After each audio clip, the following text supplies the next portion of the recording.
Okay, now don't suggest in any way that I'm defending any of the West claim to sphere of influence, because, but we do need to say whether it's effective us saying it or not.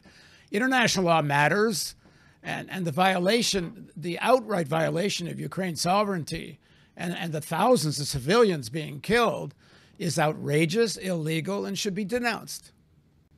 Yes, but why do we have to keep saying that? We have to keep saying it. Well, the reason we have to keep saying it, because in the left, there are so many, I don't know how significant the opinion is, but it makes a lot of noise. In terms of the society, maybe it's not that significant. But in the left, there's a lot of people justifying this Russian invasion one way or the other. Well, I don't justify the Russian invasion, but on the other hand, Paul, I find it offensive that we have to keep saying this because, when the United States, and by the way, I know the history of the term whataboutism, so people can accuse me of whataboutism as much as they want. What they're accusing me of thinking. But, when the US invaded Iraq, or when the Saudis bombed Yemen, commentators on MSNBC or CNN, they are not constantly saying, well, we condemn the invasion of Iraq. They just don't bother.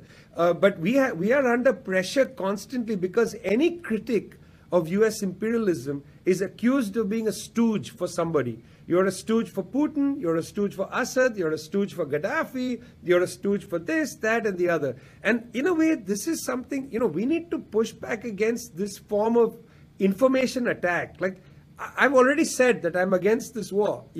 I've already said I'm not a stooge for Putin. I think he's doing something grievous here.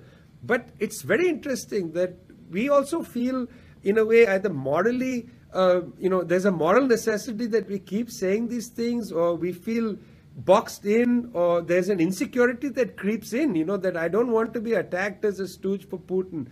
This is part of the delegitimization of the criticism, or even of thinking. After all, I think what you and I have done over these last 2 episodes is we're trying to think about the conflict. Where your opinion or my opinion of the conflict isn't driving world history.